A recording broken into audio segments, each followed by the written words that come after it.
Hi, I'm Ed Smith with the president of Valor Wealth Partners. We're a fee-only financial planning firm in Boston and Washington, D.C. that focuses on federal employees. Good morning, Ed. How are you doing today? Pretty good yourself?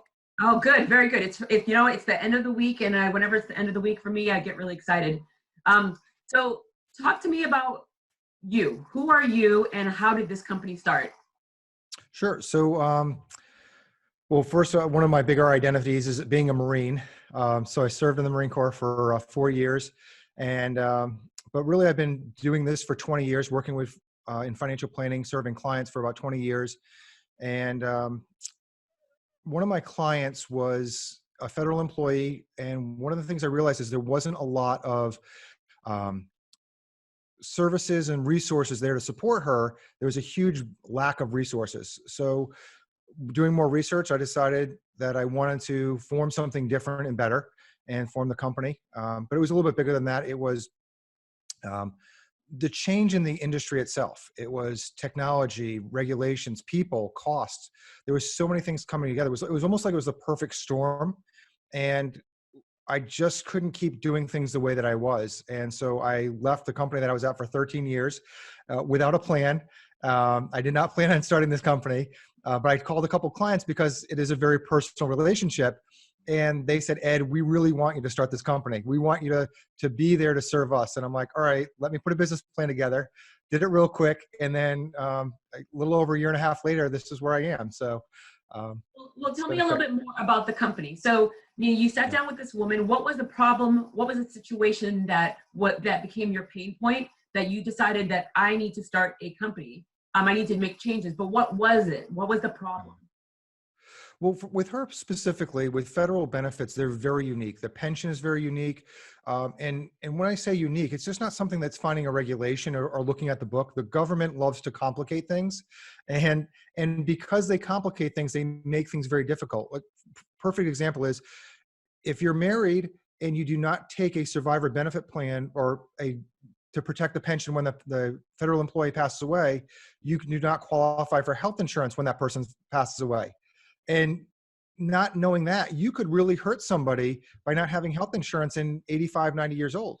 And so there really wasn't a lot of people specializing in it. People were talking about it. They said they could do it, but they really didn't know the ins and outs. And that really can do more harm to a person when you say, oh, hey, I got it, but you really don't.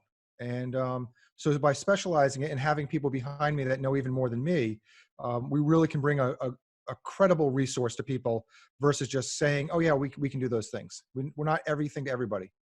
When it comes to financial planning, most people aren't thinking about that. Like right now you're hearing, especially during this, the pandemic, you're hearing people are living paycheck to paycheck. So when they're living paycheck to paycheck, financial planning is something that they don't think about at all, or they're depending so much on Social Security, which a lot of people shouldn't be depending on Social Security because it's not a lot of money to live off of. So what are you advising people on how do I go forth knowing that I have no idea what the future is like and I have no idea how much I should put into savings? Right. I think the first thing is really grounding a person emotionally. With the pandemic, well, it is important on the budgeting and the financing things of it. People are scared, and they're scared because we've had a really good run in the stock market. We've had 11 years, and when the market drops 30% and people are relying on that for their paycheck and that to be able to be their livelihood either now or in the future, they're really scared. So we have to first address that. And so we've had a lot of contact with our clients. When the market first dropped, we talked to the clients twice within a week and a half. We called the whole client list twice. And now we don't do that. Now they know that we're watching it, but they had to be reassured. But then when you start looking at, like you were saying, is not having a paycheck or not having this, or a small business that a spouse owns, and what do I do with the PPP or the EIDL, or how does this affect me, and am I going to get in trouble if I don't really need it, and the moral and ethical dilemmas on there as well. But then you also have to, once you get past the emotional side of things, it's doing the education and helping people out on that. We just worked with the client this week that we're going to get her out of debt in about a year and a half. And she was paying off the wrong thing. She was paying off certain aspects, but not the others. And it was just constantly eroding her money. I mean, she was paying probably about $3,000 a month in credit card and student loan debt. Sorry, $3,000 a year just in interest costs, not even, where the other stuff is just the interest alone that's just burying her. So Okay, we so really so working you on. just said something that was very interesting to me, where someone's still able to pay off debt during this world. I mean, we're living in a very scary time. A lot of Yeah, people are getting furloughed. I mean, numbers are going higher and higher in regards of people that are going for unemployment, and yeah, yet someone is able to find ways to get rid of costs. right. Please tell us how. Well, luckily, a lot of the clients that we're working with are federal employees, which are still getting paid. Again, on the other side, when you have a federal layoff, they're not getting paid, and then we have the exact switch on that stuff. So most people that I'm talking to are either paying or are trying to get rid of this cost, and they're getting some type of paycheck. But if you don't have that, then you have to be creative. You have to be able to make sure that people are looking at these. And I have another client, she was reduced hours at the job she has, and she's been not denied unemployment. And they're saying, okay, well, we'll have a court date, or we'll have a hearing in a month or two. Well, that's not helping her. And I said, well, now you need to be more proactive with the owner of the company, and you have to talk to them and saying, what is going on? Why are we being denied? Is there something you can do to help me? As a business owner, we have to look as our employees as our kids. They are looking to us for the guidance, the support, their livelihood. And if we're not addressing that, then we're not being a good business owner, and we shouldn't expect our employees to come back after all of this is happening. When I talk to other people that are being furloughed, I tell them, when all of this is over, if you're not going to stay with your company because of how they treated you, one of the first questions you should be asking a new employer is, what did you do during the pandemic? How did you treat your employees? That should be the first question you ask. That shows a company's character. And I think that that's really big. I mean, we're rearranging I only have one other staff person, well, one other paid staff person. And we're making sure that she's busy and other projects that we're doing to try to be able to fill some of the void with other areas that we don't need. I So, love that you just mentioned that key thing where, like, what are people doing during the pandemic? One of the things that I like doing a lot is like walking around my neighborhood, and there are stores that have been closed since day one, and there are stores that since day one they've been coming up with creative ways to stay alive and stay alert and be relevant. And so, what would you say to if you had a client that owned a small business, what would you say? How do we ride the wave? How do we allocate the PPP and the EIDL? Look, what do we do with that money? What if a lot of our employees don't want to come back? I think that's one of the things I'm hearing more and more, that we have the money, but yet people are getting paid more on unemployment, and so people aren't coming back. So what should we do? How do you advise them when they're so overwhelmed and the anxiety is extremely high when they're business owners? yeah.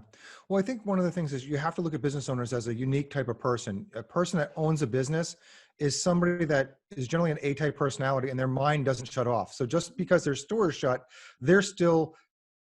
hopefully they're still thinking about their business. If they haven't, hopefully this is a time that they can re-energize and get back to a love of their business.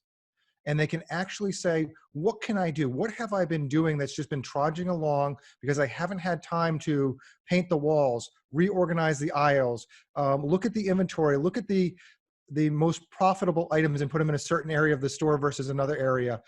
So instead of just sitting and watching another Netflix series, really spend some time and say, when this comes back, how can I triple my profits? What is it that I need to be able to do? Where's the vision? When was the last time I actually sat down and wrote a business plan? When did I revise it? Maybe I'm going to need to get a loan when this comes out because the government funding that was there isn't enough. And can I show that what I've done and what I did in this period of time is going to enhance that growth? So I think this is a phenomenal time for business owners that can't be open to regenerate and even step into a new market maybe of what they're able to do, because they just have that capacity to make some changes. And I know exactly what you're talking about. I was on the phone this morning with my sister. She owns a hair salon, and she's having that struggle. One of the people is saying, well, I don't know if I want to come back because I'm fearful of coming back. But in reality, it's probably because they're getting paid more than what they were getting paid before. And that's a very big challenge for business owners is, do you take that employee back when that paycheck goes down? And sometimes it's going to be having to have those hard questions that when we needed you, you weren't there for the business. it's tough to be able to look at that. Even if they're a good employee, you have to look at how they handle themselves as employees. So. Well, you know what? You just like brought me right into the perfect little question.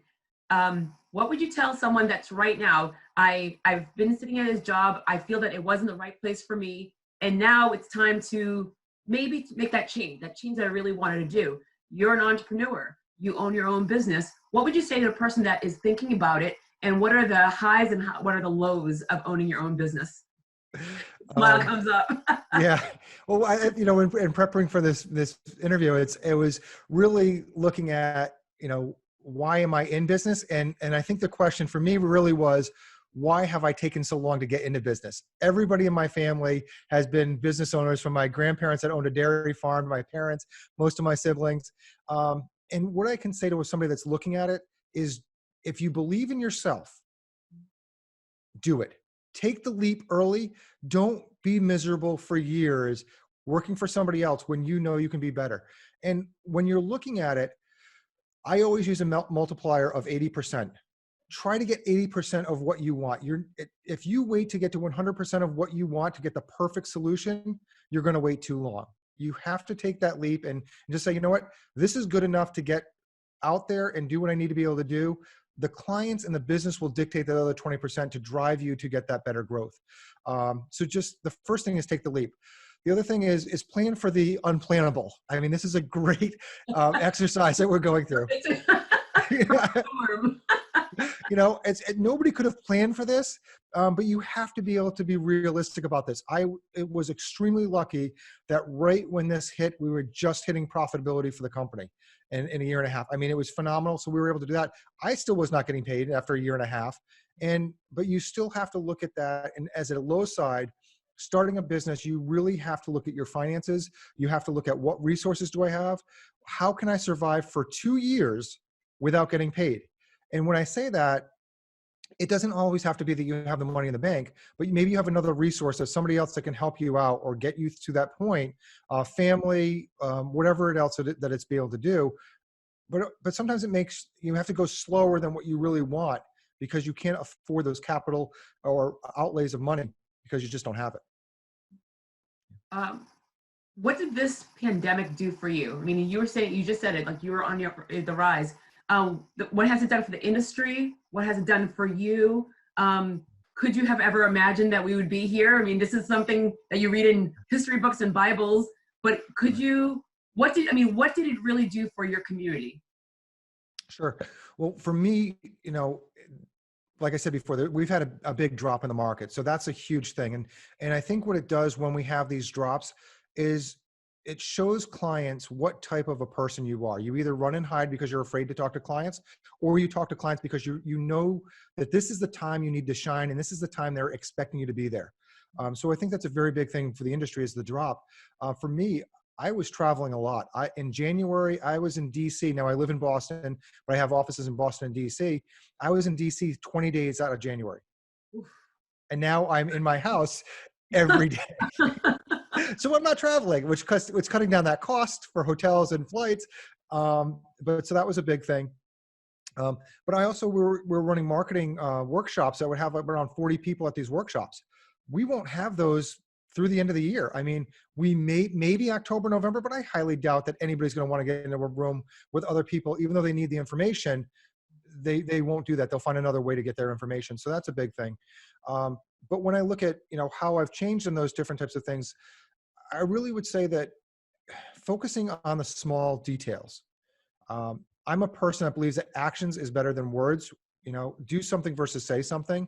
So, both personally and professionally, it's the small things. It's the little things you do for somebody that shows you that you care, that you're there, and they're struggling too. And you have to be able to look at that. You have to be able to say, what can I do for this person? You just a little thing that I'm going to do. It doesn't have to be a grand gesture. We're not going to go take a trip because we can't, so what can we do to be able to be there for other people in that different situation? So that's really where that is.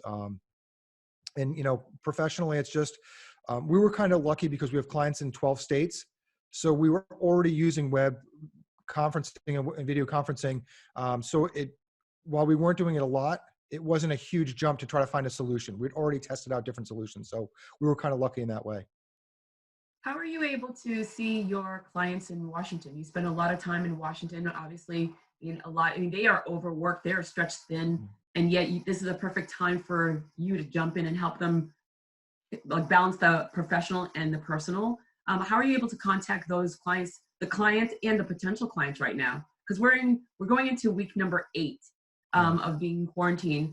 Some people going into week number 10. And so, how are you able to like help them at this time? Yeah. Well, being in the markets of Boston and DC, people are actually very glad that they're not going into Boston and DC because the cost for parking, the traffic, they're like, wow, this is great. I love this medium. I love this. We can do this even when we do open back up, which is great for me because I'm more flexible on time, cuts down on costs. But so we're doing a lot of web conferencing. And again, when I do these, I say, I'm on the camera. You don't have to be. But most people do because they want that interaction. They really like seeing another face because they've been so cooped up. So it really hasn't been difficult. It's been a little bit challenging for some people to get used to it that hadn't. But for the most part, it's been pretty easy. But staying in front of people, I really have to credit my comfort manager. He's been doing a really good job on that. So my comfort manager is my 7-year-old Weimaraner dog, and he sends out a monthly email with funny topics, like for Valentine's I get them. Day. I love them. They make me extremely happy whenever I see one. Yeah. And so he's really been stepping up his game, and the response I get, I generally get probably I get at least 5 to 10 comments back saying, hi, Everett, and so it's great to have that back and forth with a marketing piece that's just out there, very short, but just a picture of him doing something funny, wearing a hat, stuffed animal. He was in front of the computer, like sitting where I am now with his glasses on, just something funny to try to cut the ice a little bit, but that goes out to everybody that we have on our email marketing list. And then one of the other things that's been very valuable is because we are talking to clients so much, we are getting a bunch of referrals. Our clients are actually spreading the word about us, and which is great. That's the best you can do. Not only does it say that you're doing a great job, but the conversion ratio on a referral is a lot higher than somebody you don't even know. So. Yeah, the word of mouth is by far the best way of marketing. I mean, that's like a tried and true. Whenever someone could say, you know what, Ed is just doing a great job. I mean, and he can actually help you. I mean, you can't buy that. I mean, it's literally a priceless act, which is like a fantastic thing. If you were going to, if you're looking at a store that's right now, like a store that's in your neighborhood that's still closed, we discussed it a little bit earlier. What would you be saying to those stores that are now looking week number 8, 9, 10? Hey, what should we be doing right now? But all this time has gone by. What would you say to a company like that wants to reach out to you because they realize, okay, maybe I'm a little bit late to the gate, and I'm using this as an example for an individual that maybe I'm a little bit late to the gate of investing in myself. So what would you say to a person that is a little bit late to the gate? Right. Well, I think that we're exactly in that situation. We were late to the gate to start building up our marketing, and part of the reason is we still are so busy. I mean, I work till 7 o'clock at night a lot of nights. I'm working Saturdays, so we are extremely busy. And so what I'm doing, and what I would tell other people to do, is just be blunt. Say what's going on. Say, we've been busy. We've had to take care of our clients first. Sorry, I see my comfort manager walking behind me. We've been busy taking care of people. We've been doing what we needed to do, either being proactive and helping other people, making sure that we're solid in the company, making sure that we're going to survive long term. And because of that, now we can go forward and start growing. We couldn't grow until we knew we were going to be able to survive this. We know we've put the things in place that we're going to be able to survive, and our clients are in a good place that we can now start marketing. I think it's unfair to start marketing when you can't handle people. And I think people experienced it with the banks that are out there trying to get loans, but yet they can't handle the load that they have. And so you have to be able to do it. But I just be frank with people, tell them where you are. And I think that a lot of people, at least the clients that I have, love hearing that we're on stable ground with the company and that we are going to survive this. So. Yeah, and in regards of an individual that is coming to you because they're late to the gate and saving. So again, you're a financial strategist, and you are there for them. But right now they're thinking, wow, we are watching all of our savings deplete. And then there's those individuals that are late to the gate in regards of like, what should I be doing? Because I'm at 50 or I'm at 40. What should I be doing? I never thought about saving before. I never thought about investing. What would you say to those individuals? That goes along with a question I get asked a lot. Ed, am I able to retire? The answer is always Yeah. yes. I just don't know what your retirement's going to look like. Okay. And today, a lot of people work in retirement. They don't completely stop. And it's not because they need to financially. It's a lot of times because they want things in life that is like travel. If you have a choice of, well, I don't want to work anymore because I'm done and I just want to be able to have a relaxed life at whatever age that is. You need to be able to say, well, if I want to take those trips, if I want to spend this money doing these different types of things, will I do that part-time job to do that? And it's a discretionary money. Most people, as long as they've been somewhat reasonable in their lifestyle and their savings, they should be able to cover their basic expenses. And if they can't, they really need to get a grasp of this. They really need to get some professional help to be able to look at this. And it's not because that they can't do these things. It's because they know how to, they're just not doing it. They don't have the motivation. They don't have the accountability. It's like going to a gym and having a personal trainer. I can count to 20, but I'm not going to count to 20. I'll stop at 11 because I'm done. All right. The trainer isn't there because you don't know how to count. He's there to make sure you get to 20. Or sometimes they miss numbers, so you're actually doing 23. So it's there to keep you accountable, and that's why a lot of people hire us, is to keep them accountable, to make sure they're on top of their goals. And sometimes you need that. You need that professional things. You can find anything on the internet these days. You're not going to have the experience that I have with 20 years, but you can probably find somebody's opinion of what that is. It's so funny how you say about the accountability, because there's nothing that I don't do that I don't put it out to my community, where I'm going to run a marathon. And of course, someone's going to ask you, so how's that training going? Like, oh, right, I said I was going to run a marathon. So it is like the second you put it out to the universe is keeping you accountable, which is a really good thing. And I think that more and more people just assume, hey, I can do it myself. Yet there's no schoolings. There's nothing that teaches you about savings. A lot of people know that rule of like, you don't talk about religion, you don't talk about politics, you don't talk about money. And people still have that in their minds. It's such an archaic thing. And so people feel very uncomfortable saying, I didn't do it right. And so to come to someone and admit that, like, okay, I need support, I need help, I need someone to keep me accountable to what my end goal will be is very, very important. And I love that you're there for them. So if you were going to put something out to I love the universe, because I really do believe when you put it out there, the universe hears. What would be your ask? What would be something that you'd want people to know about your company, to know about you, to know that you are a small business, but you are growing? But what are your needs right now? Well, obviously, it's growth. It's trying to get to a sustainable client base that is helping to pay not only the company bills, but also making sure that we can grow and pay my bills, because that's important thing, so I can be there long term. So what I would say is, an ask to the universe is really, it's multifaceted. It's partly look at yourself first, figure out what you need. And if you do need some professional guidance, if you do need some support, whatever that is, try to find the right advisor. If we're that for you, that's great. We're not going to match with every client, and we do work with more people than just federal employees, but we have different focuses. We are not focused on your investments. While we do that, we don't judge ourselves, or we're not judged by the rate of return or how much money you will have or whatever that is. That's a tool to get you to yourself, looking at you first.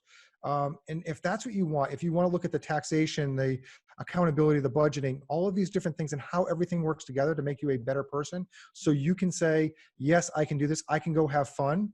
That's what we want. We want you to be able to feel comfortable and financially confident to be able to do the things you want in life. It's organizing, simplify, and clarifying your financial life. That's what we're there for you. So my ask would be is, first see if you need this, which most people do. They're in denial sometimes. And then take a look at us. If we're good for you, that's great. If not, maybe we can guide you in some place that can help you, because there are people that say they like their investments more than they like the planning side. And that's perfectly fine. It's just knowing who you are and what you want with a relationship. You know what? I didn't want to like leave this conversation without one thing. All over your website, there's the word fiduciary. And that's one of the things where people see it, but people don't know what it is. Can you just like really quickly just tell us what it is and why it's so important? Sure. So a fiduciary is a legal and moral obligation to work in a client's best interest at all times. That's disclosing conflicts of interest, letting you know what's going on, sharing when we have different areas. And a conflict of interest isn't just we get a commission. It could be that I'm sending this off to my brother-in-law that owns a business, and I'm going to get a family benefit from this. It's basically letting anybody know when you have a different side or you have a different incentive to do something. So as a fiduciary, we are always working on our client's best interest to make sure that they're being taken care of. And if for any reason there is a conflict of interest, no matter how small, we will disclose it. So. Beautiful. Ed, thank you so very much for your time. I mean, this has been great. I mean, I love talking to you. Again, full disclosure, you're one of my clients, so I love you to death. And I do love that Everett is, I don't see him anymore. He's laying down now. He got tired. He likes to hang out. And at the end of this, I want to see, when this is all over, I want to see what it looks like for you. So, I mean, I want to really hear how your first day is when we all come out of this. Yeah. I don't really know if there is going to be a first day. It will be a very gradual for us. But for me, personally, that's going to be the first day when I get to go and, get to go see my little niece and get to play with her and see family and hugs. That's where I'm looking forward to. Business is business. While it's passionate, I love it. To me, it's an art, and I love the creativity of the business. It's really about, I can't wait to be spending time with family and friends. So 100%. I agree with you. I'm a hugger, and it's killing me where there's like not enough hugs for me in my life right now. So I can't wait. I'm with you. I'm 100% with you. Ed, thank you so very much for taking the time to talk to me. I really appreciate it. Thanks, Jodi. You have a great day.